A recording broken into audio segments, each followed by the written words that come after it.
Bismillahirrahmanirrahim. Bismillahirrahmanirrahim. Assalamualaikum warahmatullahi wabarakatuh.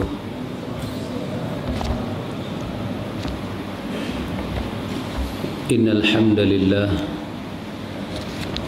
nahmaduhu wa nasta'inuhu wa nastaghfiruh ونعوذ بالله من شرور أنفسنا ومن سيئات أعمالنا من يهده الله فلا مضل له ومن يضلل فلا هادي له أشهد أن لا إله إلا الله وحده لا شريك له وأشهد أن محمدا عبده ورسوله اللهم آتنا أنفسنا تقواها وزكيها أنت خير من زكاها أنت وليها ومولاها آمين. أما بعد إخوة الإيمان أعزكم الله. الحمد لله diberi oleh Allah Ta'ala kepada kita ini kesempatan, peluang dan ruang untuk duduk di dalam majlis ilmu. Alhamdulillah. Ikhwan, Imam Ibn Qayyim rahimahullah, dia menyebut dalam tulisan dia, kata dia, muhibbud dunya la yanfakku min thalathin. Dia kata orang ini kalau tidak ada masa dengan agama, dia menjadi orang yang dia menjadi muhibbud dunya, orang yang cinta kasih dengan dunia. Dia habiskan masa dia habiskan tenaga dia arahkan kepada dunia. Maka cuba perhati dalam hidup dia akan terkena 3 perkara. Cuba perhati. Ini bukan hadis, ini adalah perkataan Ibn Qayyim. Dia kata cuba perhati. Kalau orang itu dia tak ada masa nak mengaji, tak ada masa nak menegakkan syiar-syiar agama, dalam diri dia pun tidak ada alamat-alamat orang nak mendekatkan diri kepada Allah. Dia pun bukan orang yang beribadah, bukan orang yang muraqabah, bukan orang yang mujahadah. Cuba perhati tengok, dalam hidup orang ini 3 perkara ini biasanya tak terlepas. Yang pertama kata Ibn Qayyim, hammun lazimun, ta'abbun daimun, hasratun la tanqadi. Perkara yang pertama akan ada dalam hidup dia itu hammun lazimun. Dia akan kena satu penyakit risau berpanjangan, gelisah berpanjangan, sedih berpanjangan. Dia akan kena penyakit itu. Kita akan tengok ada benda yang tak selesai dalam hidup dia. Lepas satu risau, tambah satu risau, tambah satu risau. Pasti ada, kata dia. Yang kedua, ta'abun, dia akan kena keletihan daimun berpanjangan. Letih ni memanjang, tapi tak balik faedah. Letih berpanjangan. Hasratun la tanqadi, dan dia akan bertemu dengan hasrah, kerugian, yang kerugian itu tidak pernah berhenti dalam hidup dia. Ikhwatul iman, ini adalah perkataan para ulama silam yang kita boleh mengambil istifadah, pengajaran. Kita boleh mengambil i'tibar. Alhamdulillah, Allah Ta'ala memberi kepada kita ini peluang. Allah Ta'ala beri kepada kita ini masa untuk kita duduk di dalam majlis ilmu. Alhamdulillah. Ali bin Abi Talib, dia menyebut, dia kata irtahalid dunya mudbirah wartahalil akhiratu muqbilah walikulli wahidatin minhuma banun fakunu min abna'il akhirah wala takunu min abna'id dunya fa innal yawm amalun wala hisab wa ghadan hisabun wala amal. Ini perkataan Ali bin Abi Talib. Kata Ali bin Abi Talib, irtahalatid dunya mudbirah. Dia kata dunia yang sedang kamu duduk ini, yang kamu bertungkuh lumuh habis-habisan, sifat dia mudbirah, dia akan pergi. Itu sifat dunia, dia akan pergi. Yang kita bina, yang kita buat atas dunia, sifat dia akan pergi. Sebab kita berjalan nak pergi. Wartahalatil akhirah muqbilah. Tapi sifat akhirat dia mendatang, dia sedang datang. Sifat dunia dia sedang hancur. Sifat akhirat dia sedang mendatang, dia sedang dibina. Walikulli wahidatin minhuma banun. Dia kata masing-masing daripada dunia ataupun daripada akhirat, kesemua ada pengikut belaka. Kesemua dia ada anak buah belaka, ada anak didik belaka. Fakunu min abna'il akhirah. Cubalah kamu masukkan diri kamu dalam orang yang membangunkan akhirat. Wala takunu min abna'id dunya. Jangan masukkan diri kamu dalam orang yang membina dunia. Sebab sifat dia mudbirah, dia akan hancur, dia sedang menuju ke arah kerosakan. Kau bina satu bendanya, kau nak hancur kemudian. Jangan. Kata Ali bin Abi Talib, fa innal yawma amalun wala hisab. Kamu beruntung. Kau beruntung. Kenapa? Hari ini adalah hari beramal, tidak ada penghisapan, tidak ada perhitungan. Kau beruntung. Kalau kau tak semayang, kau beruntung kerana kau belum dihisap. Ini hari fal-yawm, hari ini yaumul amal, hari beramal. Kau kena untung, rasa beruntung.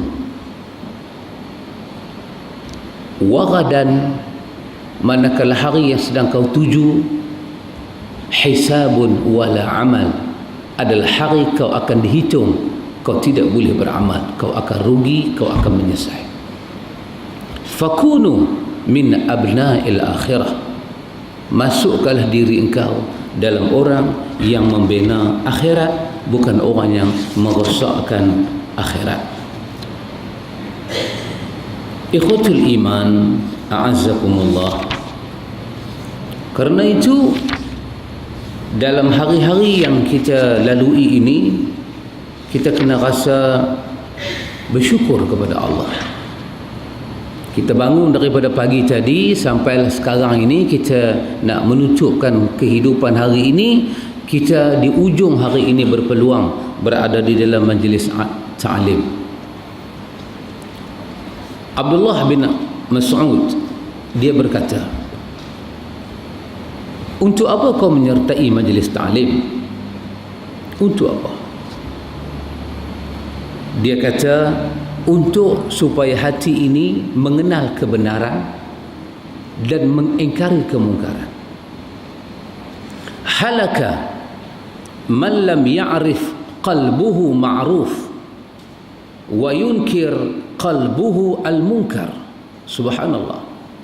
Dia kata, binasa engkau, rosak hati engkau kalau hati engkau itu lam ya'rif qalbuhu ma'ruf, hati tidak mengenal yang ma'ruf. Binasa engkau, binasa. Kalau hati kita tak boleh kenal ma'ruf, habis. Dalam perkataannya lain, Abdullah bin Mas'ud menyebut apa dia? Dia menyebut tentang zaman-zaman fitnah. Apa dia zaman fitnah? Iaitu zaman di mana apabila disebut tentang sunnah, maka ketika itu orang akan menyatakan waqila hadza munkar. Itu fitnah, dia kata. Itu fitnah. Kalau hati kamu tidak ta'rif, hati kamu tidak boleh kenal dengan ma'ruf, halak, kau binasa. Tapi lebih binasa, kata dia, wa yunkir qalbahu wa lam yunkir qalbahu munkar. Hati kamu tidak mengingkar kemungkaran. Subhanallah. Kau binasa, kata dia. Kau binasa. Subhanallah. Maka Abdullah bin Mas'ud pun selepas dia ungkap perkataan itu, dia membaca suatu doa. Dia baca satu doa. Allahumma zidna ilm, Allahumma zidna imanan wa yaqinan wa fiqhan. Itu doa yang dia ungkap. Dia kata, Allahumma zidna imanan, tambahlah kepada kami iman. Kerana ahli sunnah tahu iman itu yazid wa yanqus.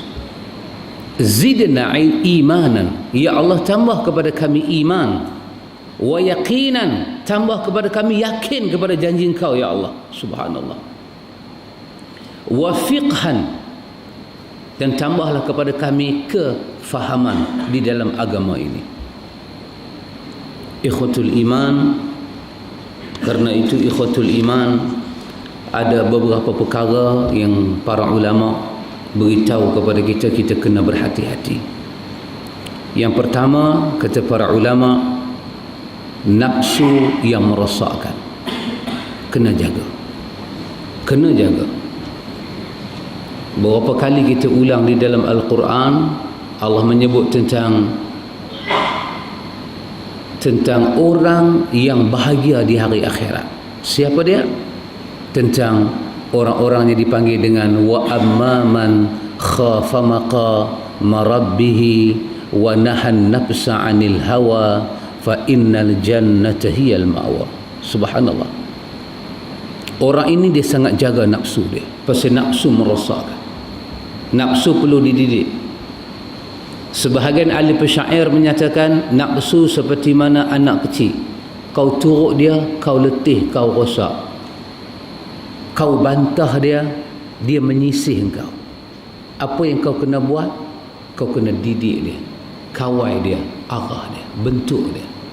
Macam mana budak-budak dia. Itu kata sebahagian pensyair.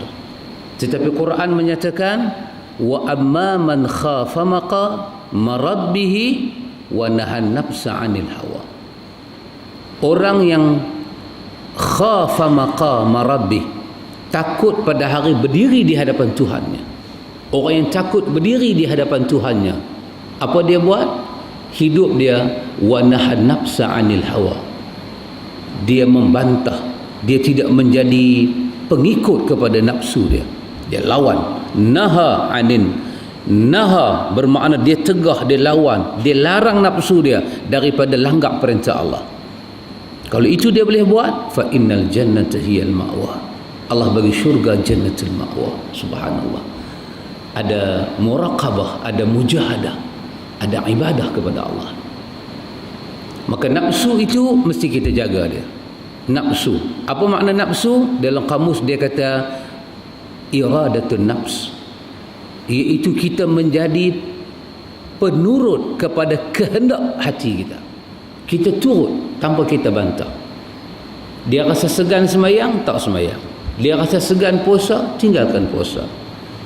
Dia rasa tak larat untuk dekatkan diri pada Allah, kita turut. Dia kata tak laratlah nak baca Quran, kita turut, kita tinggalkan. Itu nama dia iradatun nafs. Kita menjadi pengikut setia kepada kehendak diri kita. Tidak. Wa nahan nafsa 'anil hawa. Mesti kita membantah dia. Ke arah jalan Allah, kita mesti membantah dia. Yang dia tak mau, macam budak-budak tak mau makan, kita kena cari jalan macam mana nak bagi dia makan. Budak-budak tak mau pergi sekolah, kita kena ikhtiar bagi dia pergi sekolah. Budak-budak dia tak mau tidur awal, dia suka tengok TV, tidur lambat, kita kena usahakan bagi dia tidur awal. Wa nahan nafsa 'anil hawa. Jangan kau turut dia. Kau kena tegah dia daripada menyeleweng daripada jalan Allah.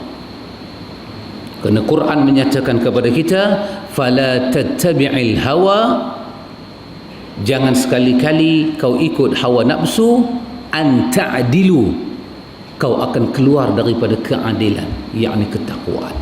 Jangan. Kerana itu kita membaca di dalam hadis, sama ada hadis riwayat Ad-Darimi ataupun riwayat Al-Bazzar, kita akan jumpa hadis yang semakna. Itu cuma sirah hadis saja berbeza. Tentang Nabi menyebut tentang inni akhafu ala ummati, aku takut terkena kepada umat aku beberapa perkara. Aku takut terkena kepada umat aku beberapa perkara. Ibnu Hajar Asqalani menulis di dalam At-Targhib wa Tarhib, mengangkat hadis ini. Ad-Darimi mengangkat hadis ini kepada martabat sahih. Bahkan hadis seperti ini ada pertanyaan daripada Umar Al-Khattab tentang hadmul Islam. Apakah yang boleh merosakkan Islam? Para sahabat kata, kami tidak tahu apakah merosakkan Islam. Maka Umar mula bercakap. Umar kata, rosak Islam, rosak diri kamu, rosak semua yang ada. Yang pertama kata Umar, zallatil alim, tentang ulama yang tidak mainkan peranan. Masyarakat rosak, kamu rosak, negeri rosak, negara rosak, agama rosak. Apabila ada zallatul alim, tentang ulama yang tidak main peranan. Kerana itu ulama kerja dia mendidik. Ya, kalau kita kata pemimpin itu menjaga kebajikan rakyat, para ulama menjaga kebajikan ummah. Ikhwatul iman, ahlu sunnah berkeyakinan kalau akidah itu sihat, kehidupan menjadi segar. Itu kepahaman ahlu sunnah. Kenapa? Ahlu sunnah meyakini bahawa dosa melahirkan kerosakan. Bacalah kenyataan Ibn Qayyim di dalam Ad-Da' wa Dawa. Dia menyenaraikan punca kerosakan itu kerana dosa. Maka ahlu sunnah meyakini yang boleh menjadi penghalang seseorang itu tidak buat dosa ialah akidah yang benar, pendidikan akidah. Sebagaimana pemimpin menjaga rakyat supaya kepala-kepala rakyat ini tidak terkena kepanasan matahari, beri rumah, tempat perlindungan. Demikian tugas para ulama, membimbing ummah supaya tidak terkena kehangatan di hari akhirat. Perlu dibimbing, perlu dibimbing. Ya, pemimpin perlu dibimbing. Kebanyakan pemimpin kita ni dia bodoh. Bukan bodoh, dia jahil. Saya tarik balik bahasa itu. Dia jahil, jahil dan menjahilkan. Ya, kebanyakan mereka tak tahu apa-apa. Agama ni dia tak tahu apa-apa. Diperlukan para ulama membimbing. Tapi kalau para ulama tak membimbing, tak pegang tangan tunjuk kebenaran, ya tentulah anak sendiri pun ada benda kita cakap dia tak dengar. Adakah kita akan sekali cakap? Tentu tidak. Kita akan beri tanpa jemu. Begitu para ulama, sifat dia membimbing. Kerana itu saya tertarik dengan perkataan Imam Al-Ghazali. Ketika orang bertanya kepada Al-Ghazali, macam mana kita nak faham position para ulama, Al-Ghazali mengangkat tangan. Dia mengangkat tangan. Dia kata sebelah kanan ada dua, sebelah kiri ada dua, di tengah-tengah ada satu, dan yang satu itulah paling tinggi. Itulah para ulama. Di sebelah kanan ada ibu jari, di sebelah kiri ada jari telunjuk. Kata Imam Ghazali, ibu jari ini adalah umara, pemimpin. Jari telunjuk adalah aghniya, orang kaya. Di sebelah kiri ada jari maneh dan jari kelingking. Jari maneh ini adalah syabab, pemuda. Manakala jari yang kecil ini adalah wanita, an-nisa. Para ulama duduk di tengah-tengah untuk membimbing, mendidik mereka ini. Ini bukan hadis, ini adalah falsafah Al-Ghazali. Ada kebenarannya. Ada kebenaran. Zallatul alim, ulama tergelincang. Bukan kata negeri, negara, akhlak, akidah boleh rosak, malapetaka boleh terjadi. Sebab itu Umar Al-Khattab menyatakan hadmul Islam, hancur Islam ini apabila zallatul alim. Dan Nabi menyebut pula dalam riwayat dia, inni akhafu ala ummati, aku paling takut kalau ini berlaku pada umat aku. Yang kedua apa dia? Yang kedua yang boleh merosakkan, kata Umar, iaitu hawa muttabi'. Wa min hawa muttabi', nafsu yang dituruti, nafsu yang tak dibantah, dituruti. Kena hati-hati. Dan yang ketiga apa dia merosakkan? Dia kata wa min hukmin jair, ataupun dalam riwayat Darimi a'immah mudillin, pemimpin yang menyesatkan, hukum yang lahir daripada mulut-mulut penguasa yang jahat. Sangat ditakuti, sangat ditakuti. Sebab perbuatan pemimpin akan menjadi hukum kepada rakyat. Sekurang-kurangnya rakyat akan kata pemimpin buat, takkan tak boleh. Subhanallah, akan rosak umat ini. Pemimpin yang tidak dibimbing sangat merosakkan. Kerana itu ikhwatul iman, jagalah diri kita elok. Jaga diri kita. Cabaran kita, mehnah-mehnah yang akan kita lalui ini terlampau besar, dan kita mesti berhati-hati dengan kehidupan ini supaya kita tidak rosak dunia dan akhirat. Kita malam ini kita sampai kepada hadis yang keempat, iaitu an Abi Abdillah Jabir bin Abdillah Al-Ansari radhiyallahu anhuma qala kunna ma'an Nabi sallallahu alaihi wasallam fi ghazatin faqala inna bil Madinah la rijalan ma sirtum masira wala qata'tum wadiyan illa kanu ma'akum habasahumul marad wa fi riwayatin illa syarakukum fil ajr, rawahu Muslim. Ini Nawawi masih mengumpulkan bukti-bukti dan dalil untuk menyatakan bahawa niat itu boleh menentukan segala-gala. Niat yang baik akan dapat baik. Iaitu daripada Abu Abdillah Jabir bin Abdillah Al-Ansari radhiyallahu anhuma. Dia berkata, sesungguhnya di Madinah terdapat orang-orang yang kamu tidak menempuh sebuah perjalanan dan tidak melintasi sebuah lembah, melainkan mereka bersama-sama kamu. Mereka dihalangi oleh uzur, yakni sakit.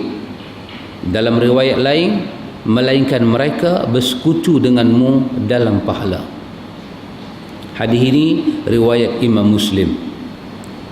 Hadis yang keempat ini dengan hadis yang kelima dia sama. Dalam riwayat Bukhari daripada Anas bin Malik, kata dia, raja'na min ghazwati Tabuk ma'an Nabi sallallahu alaihi wasallam faqala inna aqwaman khalfana bil Madinah ma salakna syi'ban wala wadiyan illa wahum ma'ana habasahumul uzr. Al-Bukhari meriwayatkan daripada Anas, dia berkata, kami pulang daripada peperangan Tabuk bersama Nabi sallallahu alaihi wasallam. Maka beliau bersabda, sesungguhnya orang-orang yang ada di belakang kita yang kita tinggalkan di Madinah, kita tidak melintasi jalan-jalan di gunung-gunung dan juga tidak melintasi lembah, melainkan mereka bersama kita, mereka ditahan di Madinah oleh keuzuran. Nawawi mengambil hadis ini untuk membawa bukti kepada kita bahawa niat yang benar itu sangat menentukan perbuatan dan perkataan. Hadis yang kita baca ini menjadi dalil di kalangan para ulama berkenaan apa yang Nabi sebut, iaitu ketika Nabi pergi berperang. Dalam riwayat yang kedua menyebut Tabuk, Nabi pergi berperang. Ketika Nabi pergi berperang, sama ada Nabi nak pi ataupun masa Nabi nak balik, bila Nabi melalui lembah ataupun kawasan pergunungan, Nabi teringat kepada beberapa orang sahabat yang mereka itu tak dapat menyertai peperangan. Mereka berada di Madinah. Kenapa mereka tak dapat menyertai peperangan? Kerana mereka ditimpa keuzuran.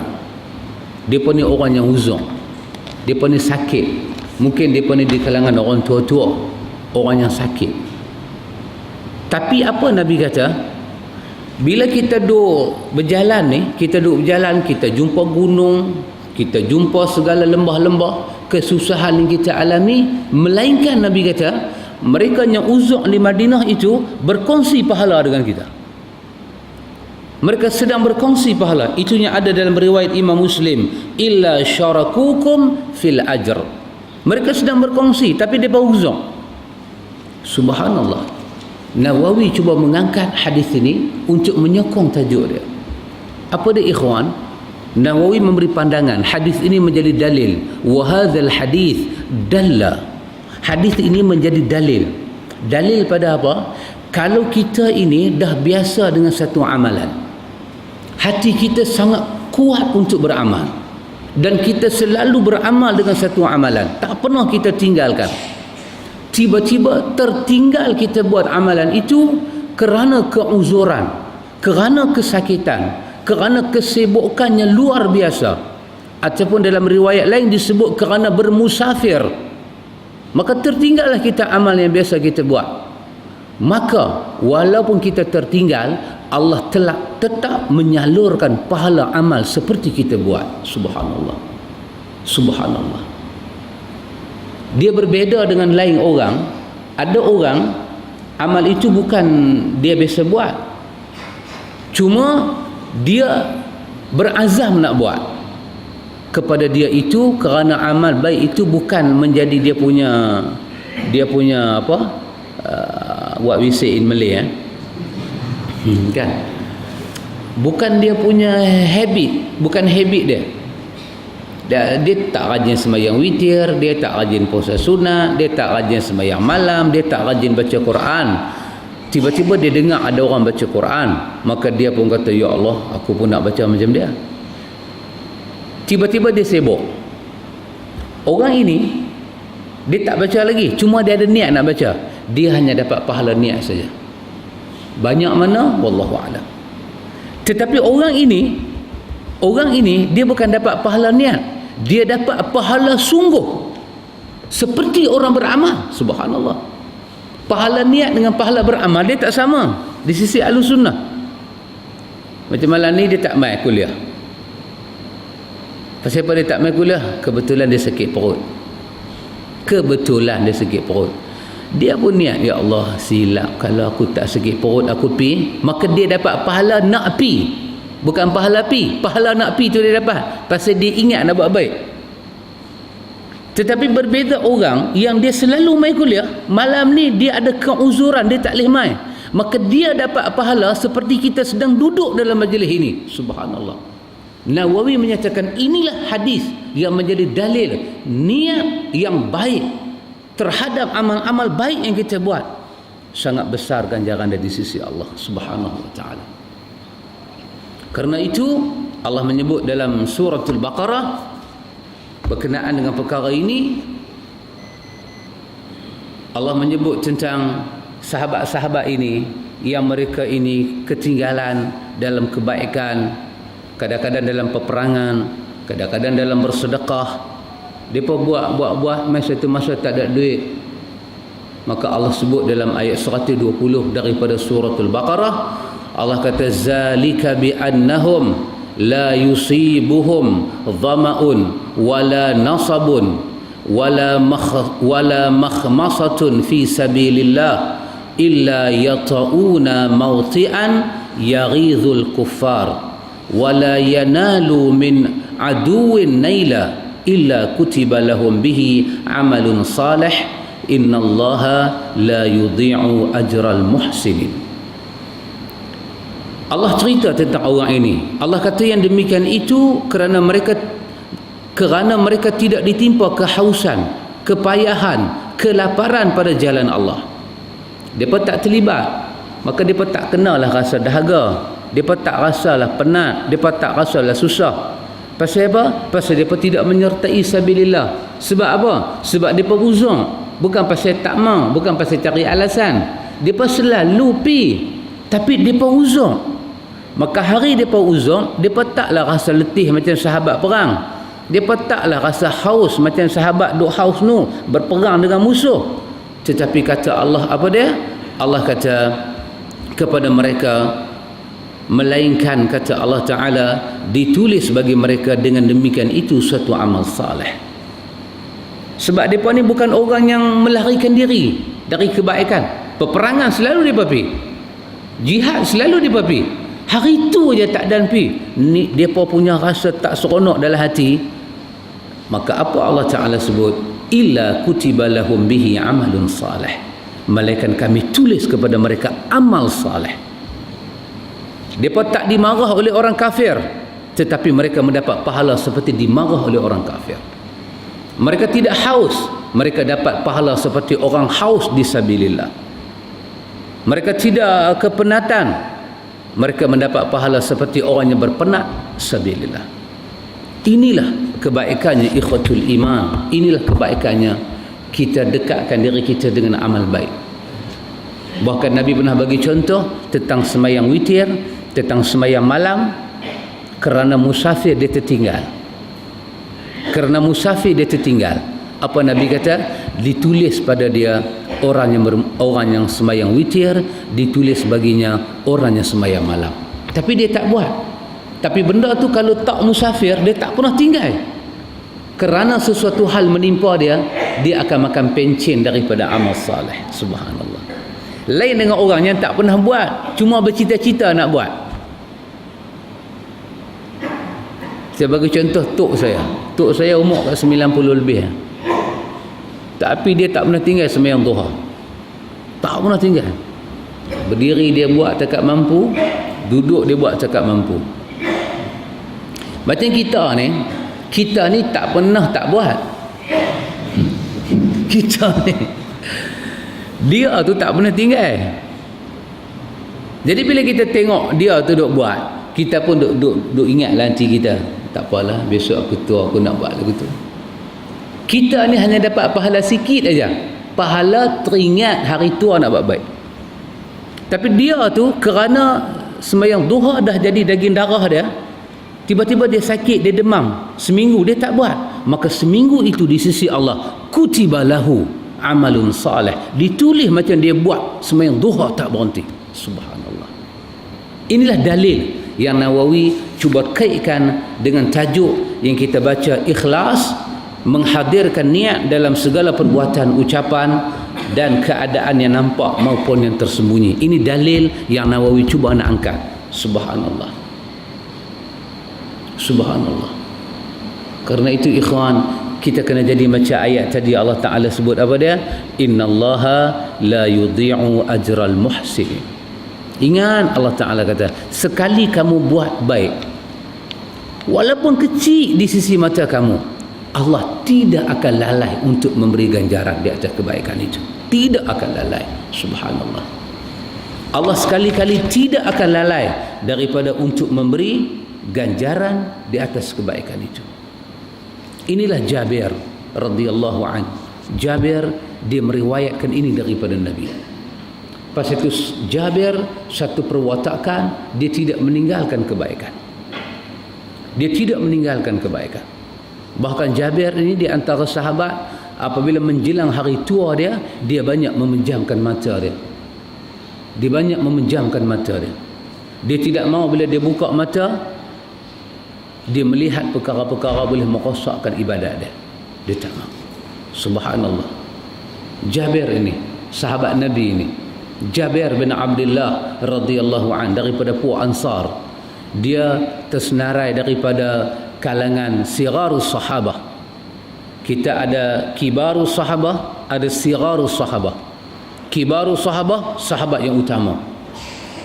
Kemudian ada sahabat pertengahan dan ada sahabat yang sigar. Jabir daripada sigarus sahabah. Tetapi subhanallah, dalam hadis Imam Bukhari nanti kita akan jumpa dalam Riyadhus Salihin, dia ada pengalaman istimewa dengan Rasulullah. Dia ada pengalaman. Rasulullah bila tahu kata dia kahwin, Jabir bila kahwin, di antara dia sorok perkahwinan dia. Macam antum semua tahu, sebab dia berkahwin dengan janda. Subhanallah. Bukan kata orang Arab, orang Melayu pun lagu tu lah. Dengar kata janda, dekat dia janda ni macam low class. Tapi tidak. Jabir kahwin dengan janda, diiktiraf oleh Nabi isteri dia. Subhanallah. Dalam hadis Imam Bukhari Muslim, isteri dia masak burma yang masak daripada sembelihan anak kambing yang kecil. Masa itu sedang digali parit keliling Madinah, Khandaq. Kesemuanya lapang. Jabir terlihat di perut Nabi ni ada 2 batu. Di perut Jabir ada 1 batu. Di perut Nabi ada 2 batu. Maknanya Nabi lagi lapang. Subhanallah. Dia terbalik dengan kita. Kalau kita kaya, pemimpin kita lagi kaya. Subhanallah. Itu juga sunnah Nabi gambarnya. Cuma Nabi kalau sahabat lapang, dia lagi lapang. Allahu Akbar. Allahu Akbar. Ketika gali, ini dalam riwayat Riyadhus Salihin ini, Bukhari Muslim, apa yang Jabir saksikan? Jabir saksikan something miracle happen ketika gali Khandaq. Apa dia? Mi'wal, cangkui yang dipegang itu, digali, tiba-tiba ada qudiyah syadidah, ada batu yang besar. Katuk tak pecah. Maka dia panggil Rasulullah sallallahu alaihi wasallam untuk tengok qudiyatun syadidah. Bila Nabi tengok, Nabi kata ini batu besar. Apa kata Jabir? Dengan hanya 1 pukulan mi'wal, macam penyangkui lagu tu, bak kata Nabi pukul, batunya 5-6 orang duk pukul tak pecah tu, hanya serpih aja keluar, tiba-tiba batu tu lebur. Subhanallah. Mukjizat. Sahabat melihat mukjizat Nabi. Batunya orang lain pukul tak pecah, 5-6 orang duk kata tak pecah, Nabi pukul dengan mi'wal, tiba-tiba hancur batu tu. Subhanallah. Allah tunjuk mukjizat Nabi. Masa itulah Jabir nampak di perut Nabi ada 2 ketil batu. Subhanallah. Hari yang sama juga Jabir melihat lagi satu mukjizat yang menambahkan iman dia, kasih dia, cinta sayang, sampai dia merasakan dia mendapat halawatul iman. Allahu Akbar. Ikhwan, kita kena berdoa pada Allah. Ya Allah, Hang pilihlah kami ya Allah. Sebelum kami mati, kami rasa manisnya ikut Nabi SAW. Pilihlah hati kami ya Allah, macam Hang telah memilih hati-hati para sahabat radhiyallahu anhu. Pilih kami ya Allah. Jangan halang kami dari dapat nikmat yang besar itu ya Allah. Pilih hati kami, supaya hari-hari ketika malaikat maut nak angkat nyawa kita, nak dikapan jasad ini, keluarlah air mata daripada jasad kita ini, kerana terasa sikit halawatul iman. Allahu Akbar. Kalau hari ini kita tak dapat rasa ya Allah, di hujung hidup aku ya Allah, Hang bagi aku rasa halawatul iman. Benarnya Rasul Hang ya Allah, benarnya Rasul Hang. Subhanallah. Sahabat dapat benda itu, ikhwatul iman. Sahabat dapat. Bila hari kita ikhwatul iman? Bila hari kita? Kerana itu bila kita datang ke majlis ilmu, kita juga kena doa, ya Allah, jangan halang aku ya Allah. Bila aku dengar satu hadis daripada Nabi, turunlah air mata aku ya Allah. Bila aku dengar ayat Al-Quran ya Allah, jiwa aku rasa tersentuh dan aku nak sujud pada Hang. Kerana Allah telah sifatkan sahabat dengan sifat itu di dalam Al-Quran. Dibacakan kepada mereka ayat-ayat Allah, apa jadi pada mereka? Kharru sujadan wa bukiya, dalam surah Maryam. Kharru sujadan, mereka sujud kepada Allah, wa bukiya, dalam sujud itu ayat mata dia turun. Allahu Akbar. Bilalah hari kita ikhwatul iman, bila hari kita. Pohon ya Allah, jangan halang kami dapat benda itu ya Allah. Amin. Amin. Allahumma amin. Maka Jabir bila dia tengok Nabi dalam suasana kondisi itu, rasa salah dalam diri dia, rasa salah. Minta izin daripada Nabi pulang ke rumah. Minta izin daripada Nabi pulang ke rumah. Inilah isteri yang dia kahwin janda hari itu ni. Nabi pernah tanya, kenapa kahwin janda? Dia sengak, dia tak jawab. Nabi kata, kahwinlah anak dara, hang boleh melawak dengan dia, dia boleh melawak dengan hang. Janda pun boleh melawak tapi kasar. Dia kasar sikit. Dia tolak, dia masuk bawah katil terus berdebum. Dia kasar sikit. Anak dara ni dia lembut. Nabi kata kahwinlah anak dara. Bukan tak ada kahwin janda, boleh. Tapi Nabi kata kahwin anak dara. Hang melawak dengan dia, dia melawak dengan hang. Jabir dalam tersenyum dengan malu kat sahabat lain, dia kata, ya Rasulullah, aku ada 6 adik perempuan. 6 adik perempuan. Dalam riwayat lain kata lebih. Jadi kalau aku menikah dengan anak dara, aku takut kedudukan adik-adik aku ni. Subhanallah. Ini kita belajar daripada kalangan para sahabat, dia menjadi abang yang sangat bertanggungjawab. Allahu Akbar. Abang yang bertanggungjawab pada adik-adik. Bila mak mati, abang inilah bertungkuh lumut. Subhanallah. Jabir adalah simbol itu. Tak kahwin anak dara dia, nak kahwin dengan janda, ada pengalaman layan anak, urus rumah tangga, boleh faham. Bila dia lebih sikit pada adik-adik, isteri boleh faham kenapa begitu. Nabi bila dengar itu, Nabi tanya menikah dengan siapa, dia pun habaq. Ummu Abdillah, dia menikah dengan Ummu Abdillah. Nabi kata alhamdulillah, baguslah, bini hang tu satu orang yang bagus. Terbukti ketika gali khandak, terbukti. Bila Jabir balik ke rumah, Jabir kata, apa ada di rumah nak makan? Isteri kata, tak ada apa abang. Sekarang ini kita panggil musim maja'ah, musim-musim yang kemarau, kelaparan bermaharaja lela. Tak ada apa nak makan.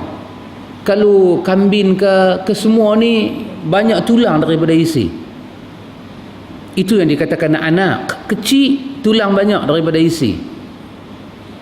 Subhanallah. Kata Jabir, sembelih bilah, masaklah. Apa boleh masak, masak. Dalam Bukhari Muslim dia kata burma. Masaklah. Subhanallah. Subhanallah, masak. Jabir kata pada Nabi, ya Rasulullah, anta rajulun aw rajulani. Kamu panggil lagi satu orang ataupun lagi 2 orang, jomlah sengak-sengak kita pakai jalan belakang pergi di rumah aku. Pasal yang lapar ni duk ada ramai. Maknanya satu hidang kita pergi makan sikit. Pasal aku tengok perut hang dah 2 biji batu ya Rasulullah. Ini yang kata sifat sahabat. Dia sanggup sembelih walaupun kambing itu diperlukan pada masa yang akan datang untuk menyara kehidupan. Tetapi demi Allah dan utusan Allah, mereka sanggup rugi dan berkorban. Allahu Akbar. Di mana kita ikhwan dengan para sahabat ini? Di mana kita? Allahu Akbar. Kita bukan disuruh berkorban harta benda, disuruh main mengaji pun tergelincang juga.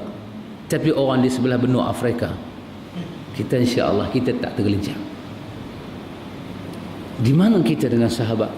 Tetapi Nabi tanya, Nabi kata, apa yang hang masak? Dia kata burma. Apa Nabi kata? Nabi kata tayyib. Tayyib, Nabi kata sedap. Nabi kata dengar pun sedap, lazat awi-awi. Subhanallah, sedap. Nabi kata sedap. Hang masak burma pakai apa? Kambing ke, lembu ke, pakai unta ke? Dia kata anak. Nabi kata kalau anak, Nabi kata kathir. Ini bukan cerita satu hidang, ni satu kemah boleh makan ni. Tapi dia tak tahu anak kambing tu kecil je. Bila dengar kambing, Nabi kata ni sudah makan besar. Maka Nabi pusing. Nabi kata ayyuhal muhajirin wal ansar, wahai saudara muhajirin dan ansar. Jabir masak kambing, dia tak abang. Ya subhanallah. Ya subhanallah. Muka Jabir besar asam gulubi, kau kecil lagi daripada asam gulubi. Dia kata punggah dah lagu ni. Subhanallah. Rasulullah sallallahu alaihi wasallam tidak pernah ada dalam diri bagi dia menyusahkan orang, tidak ada. Bila Nabi nampak Jabir nak balik, dalam hadis Bukhari Muslim kata Nabi pegang tangan Jabir, Nabi kata sepatah. Apa Nabi kata? Jangan kau buka periuk bermah sampai aku datang. Subhanallah. Sangat dia mengetahui kebajikan ummah dia dunia dan akhirat. Allahu Akbar. Sepatah Nabi kata Jabir, tudung periuk bermah itu jangan kau buka. Datanglah sahabat yang ni semua ni ke rumah Jabir kecil. Subhanallah, rumah Jabir kecil. Nabi yang masuk dulu. Nabi masuk terus. Nabi pergi kepada tudung periuk. Nabi tutup tudung periuk. Nabi hanya suar tangan Nabi. Nabi panggil seorang demi seorang. Nabi seluk, Nabi bubuh. Nabi kata jalan. Nabi tak buka sampai sudah tudung periuk. Hanya tangan Nabi masuk keluar. Jabir dengan isteri Jabir duk tengok. Kami bukan masak seekor lembu. Anak kecil. Anak ni kecil, kambing kecil. Tapi yang makan ni berapa ratus orang ni. Subhanallah. Isteri Jabir dan Jabir melihat mukjizat Nabi. Sebelumnya itu bila Jabir balik ke rumah, Jabir kata kepada isteri dia, Jabir kata apa dia? Dia kata, "Waihakum." Habis dia kata, celaka dah kita. Habis dah kita. Waihak. Dia kata habis dah kita. Aku panggil Nabi, Nabi panggil tu dia, Nabi bawa mai satu kontena. Subhanallah. Tetapi inilah perempuan yang Nabi iktiraf kebaikan dia. Apa isteri dia kata, abang, Nabi kata apa? Nabi kata apa? Nabi kata kat aku, tudung periuk jangan buka. Subhanallah. Wanita yang Nabi sahkan iman dia ini, apa dia kata? Dia kata, abang, huwa Rasulullah. Patuhlah kepada apa yang dia kata. Allah dan Rasul tidak pernah merugikan kita. Subhanallah. Ikhwan, bila nak keluar ayat ini daripada lidah dan hati kita? Allah dan Rasul tidak merugikan kita. Subhanallah. Subhanallah. In tansurullah yansurkum wa yuthabbit aqdamakum. Jabir melihat mukjizat itu berlaku. Subhanallah. Karena itu Jabir ini Allah bagi kelebihan dia banyak. Bersama dengan Nabi, Jabir ini dia terlibat hampir ke 18 atau ke 19 siri peperangan bersama Rasulullah. Kerana mata dia pernah melihat mukjizat Rasulullah. Maka apabila hampir terjadinya perang Siffin di antara Muawiyah dan Ali bin Abi Talib, maka Ali bin Abi Talib mengantar Jabir pergi ke Syam supaya berunding dengan orang Syam supaya tidak terjadi perang Siffin. Kerana melihatkan fadilat yang ada pada Jabir ini besar sekali. Allah beri mata Jabir ini melihat mukjizat Rasulullah. Bukan dia seorang, kebanyakan para sahabat kesemuanya melihat mukjizat. Lebih-lebih hebat zaman mereka hidup itu adalah zaman di mana Al-Quran diturunkan daripada sisi Allah. Dan Allah beri keistimewaan pada Jabir apa dia? Dia di antara sahabat yang paling akhir yang mati di Madinah. Dialah sahabatnya akhir ada di Madinah. Dengan matinya Jabir sudah tidak ada sahabat di Madinah. Kesemuanya ada di Kufah, ada di sebelah Yaman, ada di sebelah utara. Sahabatnya habis umur terakhir di Madinah Jabir radhiyallahu anhu. Dalam usia 94 tahun dia mati. Subhanallah. Para ulama kita menyebut dia mati antara 94 Hijrah, 95, ada yang menyebut 97 Hijrah. Dia melihat beberapa tragedi yang berlaku. Di antara sebab kenapa di usia tua dia pejamkan mata, dia tidak tahan. Dia kata, kalau aku buka mata, aku teringat peperangan Siffin. Allahu Akbar. Sebut aja Siffin, air mata dia akan turun tanpa berhenti. Subhanallah. Dia kata, di zaman Nabi kami bersatu, kami berpadu, kami berkasih sayang. Setelah Rasulullah wafat, kami berbunuh-bunuhan, kami berhentah-hentaman sesama kami. Semoga Allah merahmati kami dan mengampun kesalahan kami. Subhanallah. Sama dengan Aisyah radhiyallahu anha. Bila Aisyah bersemuka dengan orang, dia tengok anak sahabat yang mati dalam perang Jamal, Aisyah akan menangis tak rasa-rasa. Satu peristiwa yang tak dapat dilupakan. Pertemuan di antara ahli syurga dengan ahli syurga. Allahu Akbar. Ahli syurga berbunuhan dengan ahli syurga. Perang Jamal di antara orang. Aisyah berada di Mekah buat haji. Masa tu dia dengar Osman dibunuh, dia ada di Mekah buat haji. Dia balik. Bila dia balik itu, antara Aisyah dengan Ali bin Abi Talib memerintah Madinah. Aisyah hantar utusan daripada Mekah bagi tahu kepada Ali bin Abi Talib supaya cari pembunuh Uthman dan tegakkan hukum qisas. Ali tidak boleh buat apa-apa. Kenapa? Pemberontak pada masa itu hampir jumlah dia 5,000 orang membunuh Uthman. Ketika Ali bertanya siapa pembunuh Uthman, 5,000 mengangkat tangan, kami semua pembunuh Uthman. Ali nak tegak qisas macam mana? Ali melarikan diri 5 hari selepas daripada Uthman mati. 5 hari Madinah tidak ada khalifah. Kepala yang paling jahat dalam kes ini adalah Abdullah bin Sabah, seorang yang datang daripada Sabah, bukan Sabah bernam Sabah, negeri Sabah belah Yaman. Seorang yang datang daripada Sabah, pemimpin kaum Sabah. Dia datang ke Madinah, dia mengancam Ali bin Abi Talib. Apa dia kata pada Ali? Ali, kau kena jadi khalifah. Ali kata tidak mungkin aku jadi khalifah di kala matinya Uthman dan pembunuhnya belum tercari. Apa dia kata? Pembunuh Uthman ada 5,000 orang. 5,000 orang. Apa dia sebut? Salah satunya aku, dia kata. Kalau kau tidak mengambil khalifah, nescaya Madinah akan menyaksikan kematian Ali bin Abi Talib, Talhah dan Zubair bin Awam. Dipaksanya Ali menjadi khalifah. Ini pengasas mazhab Syiah, Abdullah bin Sabah. Syiah yang disertai Syiah Rafidah. Subhanallah, mencatatkan darah para sahabat. Apa dia buat? Bila dia tahu tentera daripada Mekah, Aisyah nak balik mai ke Madinah, dia hasut tentera Ali di situ ada Talhah, hantar pergi ke Mekah. Aisyah kata kami balik ni bukan kami nak serang Ali di Mekah, kami nak balik. Kami nak balik mencari perdamaian. Kami tak kata Ali salah.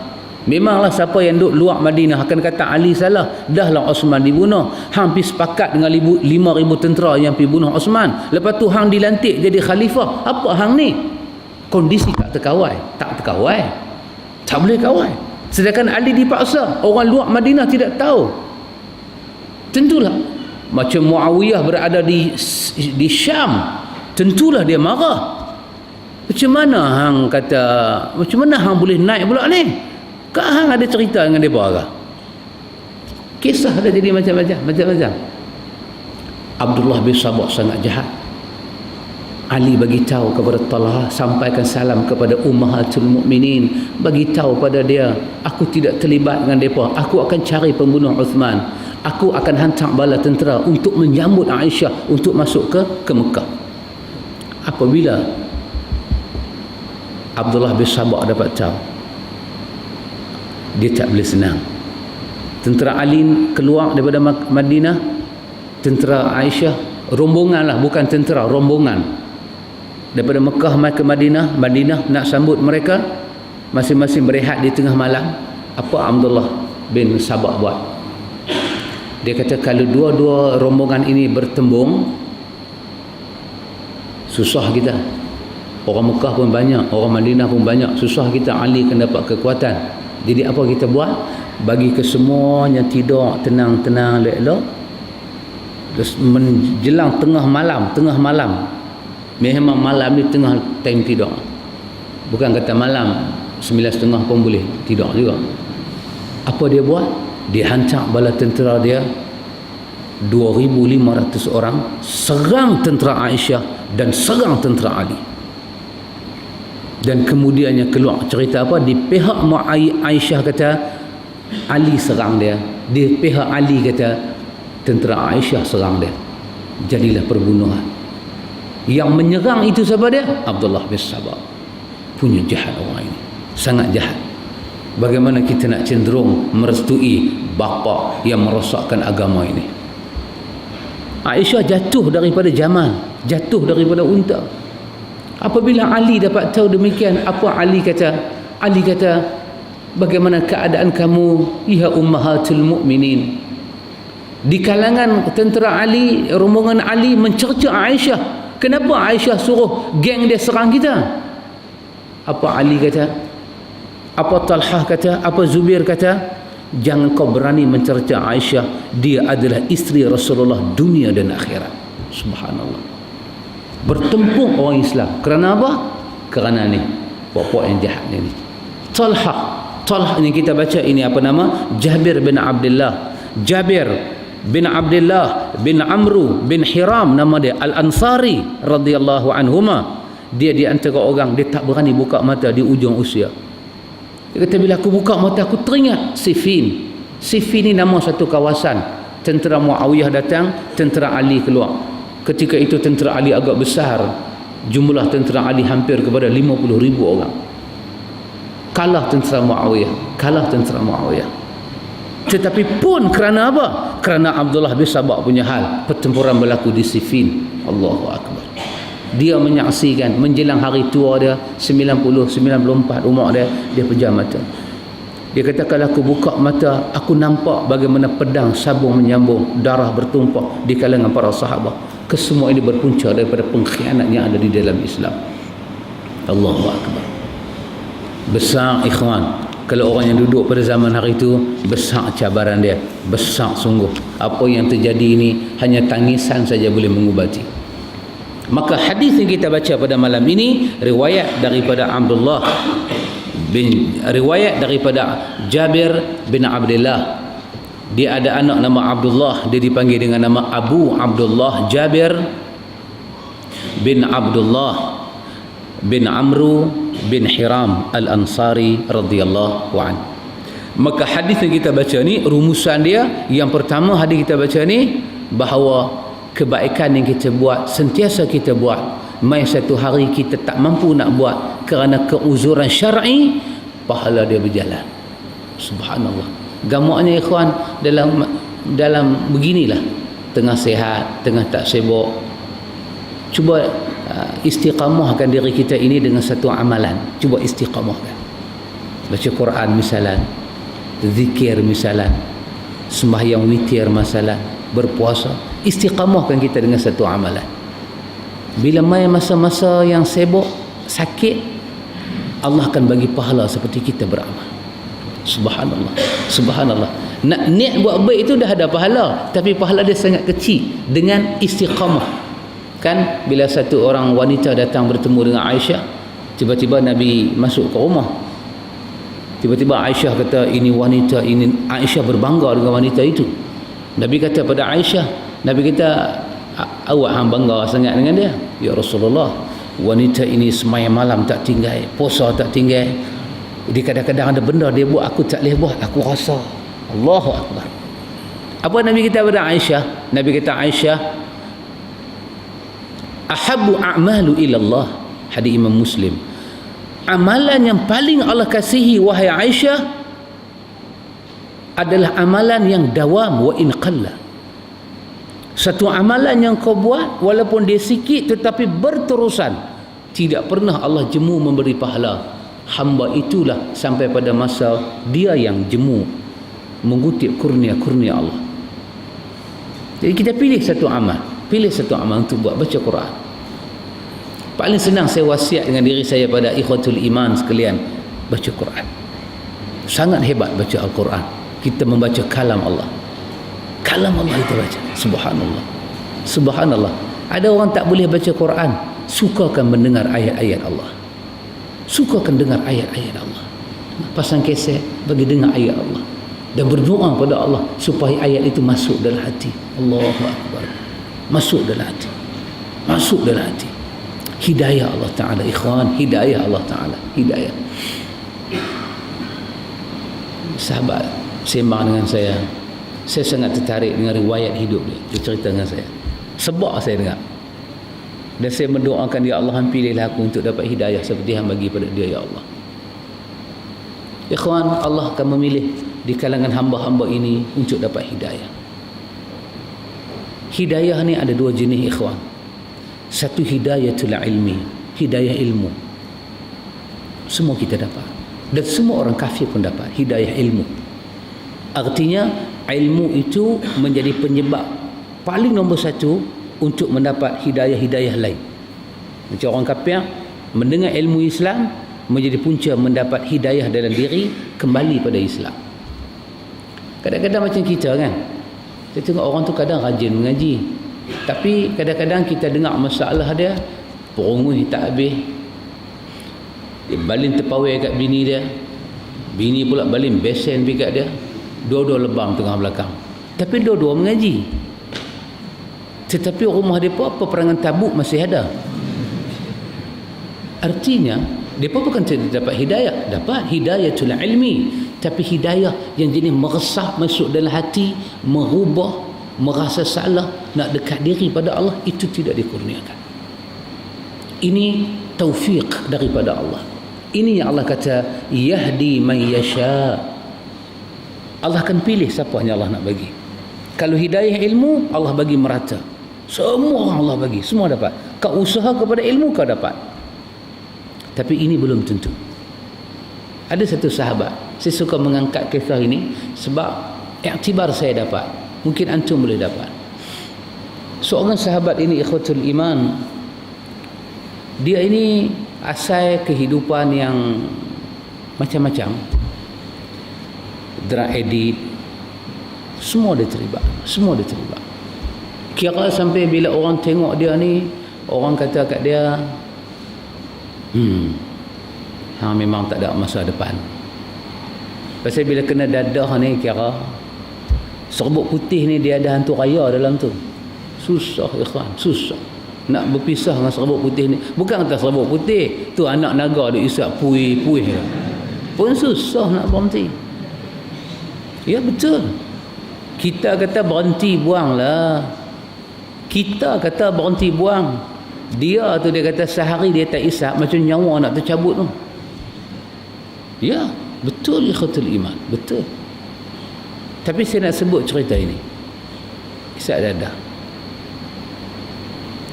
Tapi ada dua perkara yang dia rasa kerana dua perkara itu Allah bagi hidayah pada dia. Hari ini dia boleh baca Quran, dia boleh jadi imam, dia boleh baca khutbah, dia boleh tahu nahwu saraf, dia boleh baca Quran, dia boleh menghayati ayat-ayat Allah. Asalnya drug addict. Subhanallah. Hari ini kita baca Quran pun jiwa kita tidak sebab dengan ayat Quran, tapi dia sebab. Dia tahu satu dua bahasa Arab. Asal daripada satu orang, orang tengok dia, orang kata apa? Bahasa kita kan, pocik kan. Lagu ni pocik bila, tolenji bila. Saya kata kepada sahabat, macam mana berubah? Dia kata dia berubah, Allah yang pilih dia untuk berubah. Dia tidak ada kebaikan dalam hidup, semayang tak pun, kalau serbuk putih tu nak takbir lagu mana? Takbir nampak serbuk putih, takbir lagu mana? Tapi dia kata, Ustaz, gamaknya ada dua sebab. Dua sebab ini kenapa Allah memilih dia untuk dapat hidayah. Yang pertama, sebab yang pertama apa dia? Dia ni setiap kali dia keluar daripada rumah, dia kata, dia pasti akan sebut nama Allah. Dia akan sebut nama Allah. Tapi dia sembahyang tak, puasa tak, apa dah, semua dah. Tapi dia tak akan lupa sebut nama Allah bila nak keluar daripada rumah. Terutama dia minta Allah selamatkan dia daripada polis. Yang tu dia takut sekali. Tetapi dia akan sebut nama Allah. Dia kata, ya Allah, selamatkan aku. Walaupun dia keluar tu nak beli dadah, dia akan sebut nama Allah. Dia akan sebut nama Allah, minta supaya Allah selamatkan dia. Itu saja bertahun-tahun dia buat. Dan yang kedua, dia kata kebaikan yang dia buat ni, dia tak pernah ada kebaikan. Kebaikan yang dia buat ni, yang kedua, mak dia maki ke, mak dia tampak ke, mak dia kata apa ke dia tak pernah balas. Dia sengap je dia. Mak dia kata hang nak jadi apa, sengap, sangat tidak, tak membalas, sangat tak membalas. Maka satu hari dia isap dadah, overdose. Gamaknya dadah hari itu murah, seperti dari yang runtuh. Dia isap dadah, dia overdose. Overdose ni kira tak boleh buat apa lah. Overdose. Time overdose tu dia kata, Ustaz, ada satu suara main kat telinga dia. Suara tu kata, masa hang balik dah sampai. Suara tu main. Dia terkejut, dia kata. Dalam doa overdose tu dia terkejut, dia panggil mak dia, suruh pergi cari orang masjid baca Yasin. Mak dia kata, aku tertandang ke hang ni Yasin apa, hang doa overdose. Pun dia tak melawan, cakap mak dia sengang. Bila dah habis overdose tu semua dah habis, semua habis dah, dia sedang elok, dia mendapati diri dia tak mati lagi. Suara tu kata, masa kau dah sampai. Daripada hidup isap dadah, jom balik bertemu Tuhan. Tapi dia jaga-jaga, dia tak mati. Satu benda terlintas dalam kepala dia. Dia kata apa? Tuhan nak bagi peluang kepada dia untuk hidup. Tuan-tuan bayang dengan drug edit punya kita jadi ketagih tu. Dia kata dia tak mau isap dadah. Tak mau isap dadah. Dia keluar daripada rumah, 2 tapak aja dia mai dah ketak badan. Dadah tu mai dah. Dadah tu suruh pergi cari serbuk putih. Lagi sekali dia baca doa kat Tuhan. Dia kata, ya Allah, masa seram sejuk, duit pun tak ada, hang bagi kat aku 30 pun jadi. Dia baca macam tu, cara orang isap dadah baca doa. Tak ada lah, alhamdulillah semua tak ada. Dia minta doa ke Tuhan, ya Allah, hang bagi 3 ketui pun jadi. Dia minta lagu tu ke Tuhan, cara orang isap dadah. Dia keluar. Dia kata, ya Allah, aku tak pernah minta apa ke hang. Aku minta hari ni hang tolong aku, ya Allah, aku tak tahan. Bagi dah kat aku 2.30. Dia keluar daripada rumah dia. Ada satu kawan panggil dia. Dia tolong saya angkat tin karat. Dia pun angkat tin karat, buang pergi ke tepi tong sampah. Kawan tu bagi 30 kat dia. Seperti yang dia minta dia dapat. Payah Hindu dia. Pergi cari serbuk putih, dia makan syur, semua dah selesai, balik mandi semua, dia pergi kedai kopi, dia nak minum kopi. Tengah-tengah dia minum kopi tu, mai satu orang gila, sudah haria dia kat belakang, tampak. Orang gila tu tampak dia kat belakang, orang gila tu kata, apa punya orang? Wahai dalam kedai kopi tu, ramai orang duduk dah. Pasal apa orang gila tak tampak kepala seorang-seorang? Orang gila tu tampak dia kat belakang dengan satu tamparan yang kuat. Orang gila tu kata kat dia sepatah, apa punya orang? Cuk, masuk benak-benak dalam hati dia. Dia kata, masuk dalam hati dia, hidayah Tuhan masuk. Allah bagi hang nombor 2 dah. Orang gila main tampak kat belakang. Dia boleh bagi dengan kayu, tapi dia tampak, dia kata sepatah, apa punya orang? Tu orang gila tu pergi keluar. Subhanallah. Ikhwatul iman. Langut dia ke langit. Kelipok dia. Hari tu aku dengar orang kata masa dah sampai. Aku jaga-jaga aku tak mati. Aku berdoa pada Tuhan, aku kata aku nak berhenti. Aku minta 30, Tuhan bagi 30. Aku janji nak berhenti tapi aku hisap. Orang gila main tampak aku kat belakang. Maknanya aku tak akan dapat dah nombor 3. Nombor 3 mesti kengkapan mai kat aku. Ikhwatul iman, dengan itu saja dia berbekai. Itulah kekuatan dia melawan ketagih dada. Tak makan daun ketum, tak mandi ayak bukit, tak mandi bunga. Kekuatan dia Allah tak bagi dah peluang kali ketiga. Itu saja masuk dalam jiwa dia, ada satu perubahan yang besar hari ini. Dia kata kat saya, Ustaz, saya percaya perubahan saya ini ada kena mengena dengan saya buat baik pada mak, dan ada kena mengena dengan saya tak pernah tak sebut nama Allah. Hari ini hidayah masuk dalam jiwa dia, dia berubah jadi somebody. Saya dengar cerita dia cerita dalam kereta, saya tak datangkan, ya Allah, hang pilihlah aku, rasa nikmat hidayah macam hamba Allah ni dapat, ya Allah. Hidayah masuk dalam hati, dia picit jiwa kita. Subhanallah. Allah sebut dalam surah Al-Hadid, alam ya'ni lilladzina amanu an takhsha'a qulubuhum bi dzikrillah wa ma nazala minal haqq. Bila lagi seorang mukmin itu hati dia nak merasa apabila lidah dia menyebut nama Allah, bila lagi jiwa nak terasa. Subhanallah, subhanallah, jiwa nak terasa. Allahu Akbar. Macam Pak Amir abang, macam mana nak tinggal rokok? Macam mana nak tinggal rokok? Kalau orang tanya saya nak tinggal rokok macam mana, saya kata pergi belilah ubat yang dok ketagih tu kan. Jumpa doktor boleh bagi makan ubat.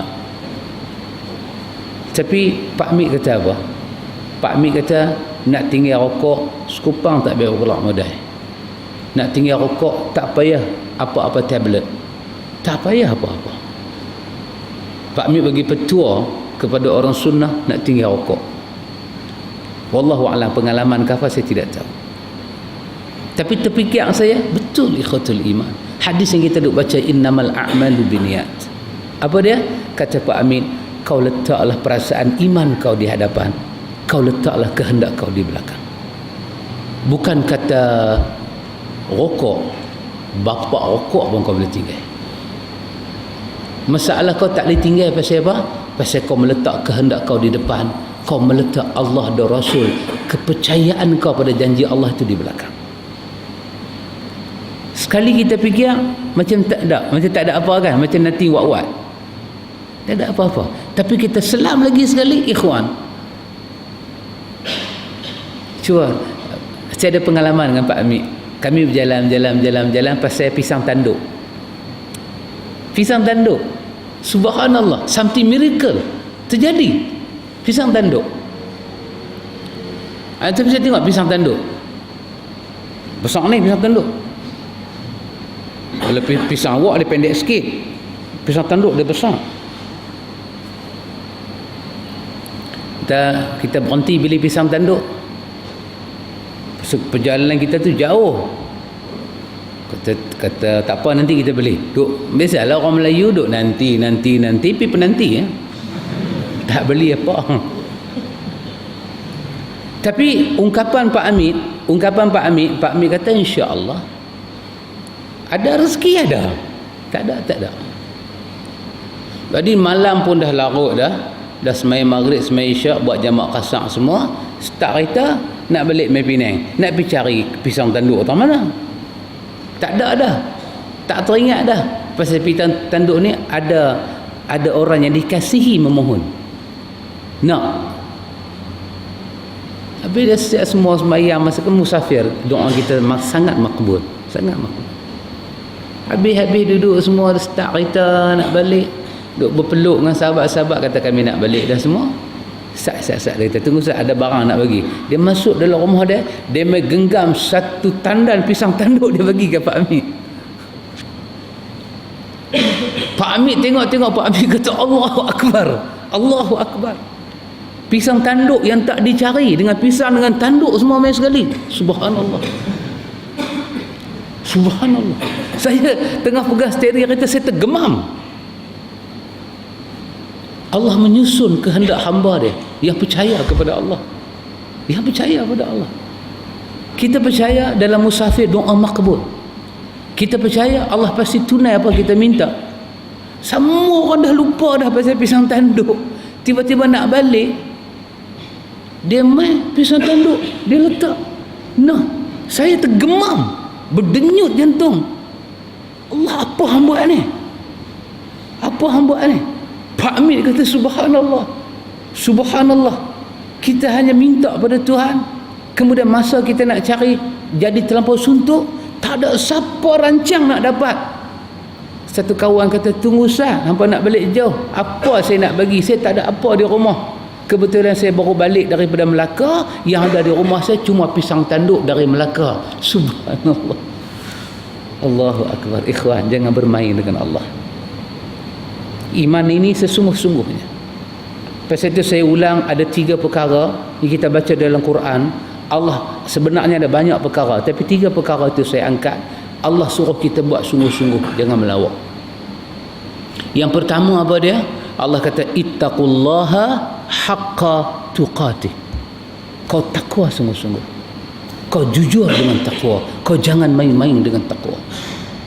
Allah angkat perkataan kesungguhan dalam takwa. Allahu Akbar. Ya ayyuhalladzina amanu ittaqullaha haqqa tuqatih. Kau sungguh-sungguh dengan Allah, sungguh-sungguh. Kalau kau bertakwa pada Allah, apa akan jadi? Allah akan rezekikan kepada engkau daripada sumber yang kau tidak sangka. Allahu Akbar. Allahu Akbar. Sangat tidak disangkakan. Sangat tidak disangkakan. Yang kedua, Allah sebut perkataan buat sungguh-sungguh ni apa dia? Wajahidu fillahi haqqa jihadi. Sungguh-sungguh berjihad. Jangan main-main. Mujahadah sungguh-sungguh. Sungguh-sungguh kau buat. Dan yang ketiga, Allah kata apa sungguh-sungguh? Tubu ilallahi taubatan nasuha. Kau taubat sungguh-sungguh dengan Allah, jangan main-main. Jangan taubat tidak disertai dengan perasaan dan jiwa. Jujur dalam bertaubat, jujur dalam mujahadah, jujur dalam bertakwa. Kenapa? Di belakang tiga perkara ini ganjaran dia sangat besar. Kalau kau jujur dalam bertaubat, kau sungguh dalam bertaubat, apa Tuhan nak bagi? Asa rabbukum ayyukaffira ankum sayyiatikum wa yudkhilakum jannatin tajri min tahtiha al-anhar. Allah akan ampun semua dosa engkau dan Allah masukkan kau dalam syurga dia. Allahu Akbar. Allahu Akbar. Ikhwatul iman, tak benar kalau orang kata kita tak layak masuk syurga. Sememangnya kita perlu syurga Allah. Allah kata apa? Ittaqullaha haqqa tuqatih. Kenapa? Di belakang dia Allah nak bagi banyak. Apa dia? Yaj'al lahu makhraja wa yarzuqhu min haitsu la yahtasib. Allahu Akbar. Wa man yattaqillaha yaj'al lahu min amrihi yusra. Siapa yang takwa sungguh-sungguh pada Allah, Allah jadikan urusan dia kesemuanya mudah. Allahu Akbar. Allahumma la sahla illa ma ja'altahu sahla. Yang kita duk baca dari Nabi, takwa memudahkan, mengeluarkan dari masalah, rezeki datang daripada sumber tak sangka. Subhanallah. Saya tengok apa yang jadi pada Pak Amir. Lama pun pisang tanduk. Tak ada apa, tetapi cara dia datang itu ada kena mengena dengan keyakinan Pak Amir kepada janji Allah. Subhanallah. Sama dengan sahabat ini, dia yakin dia buat baik pada mak pak dia. Dia yakin hari ini aku jahat, satu hari ya Allah aku dah sebut nama hang, hang pasti akan pilih aku jadi orang baik. Tiba-tiba termakbul doa dia. Ikhwan, bila kita nak jadi orang seperti ini ikhwan? Ikhwatul iman, bila hari kita, masa kita, saat kita, jiwa ini nak nampak hidayah Allah turun masuk dalam hati, ayat mata kita turun, ya Allah, inikah perasaan beriman kepada hang ya Allah. Ketika Nabi dikepung oleh tentera-tentera nak balik daripada perang Uhud, dalam surah Ali Imran, Nabi nak balik, sahabat kata, ya Rasulullah, kaum musyrikin nak sekat kita di tengah jalan. Ya Rasulullah, dia pun nak sekat di tengah jalan. Apa Nabi kata? Hasbunallah wa ni'mal wakil. Agaknya Nabi kata, agaknya inilah yang Ibrahim dapat ketika dicampak. Kata Ibnu Abbas dalam hadis Bukhari, ketika Ibrahim dicampak dalam api yang begitu dahsyat, Ibrahim kata hasbunallah, hasbunallahu ni'mal wakil. Maksud dia kata hasbunallah tu, jiwa dia masuk, cukuplah Allah yang menjaga kebajikan aku, masuk sampai dalam hati Ibrahim. Allahu Akbar.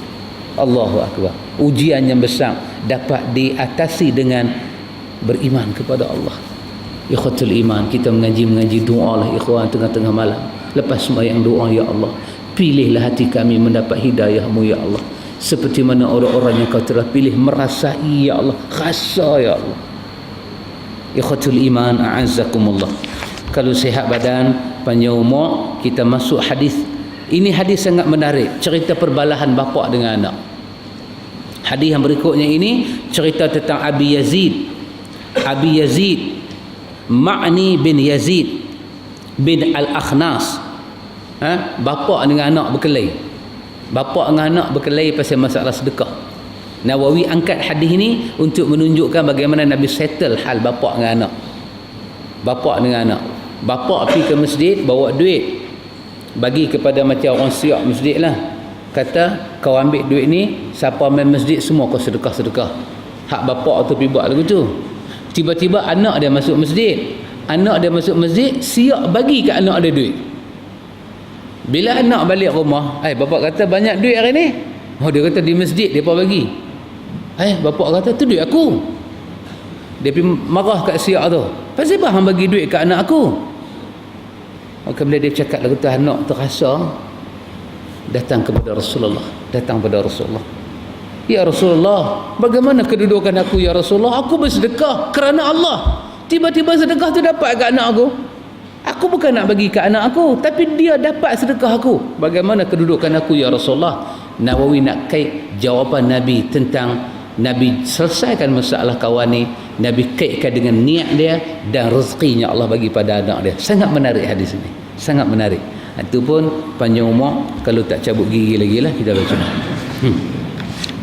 InsyaAllah. Wallahu ta'ala a'lam.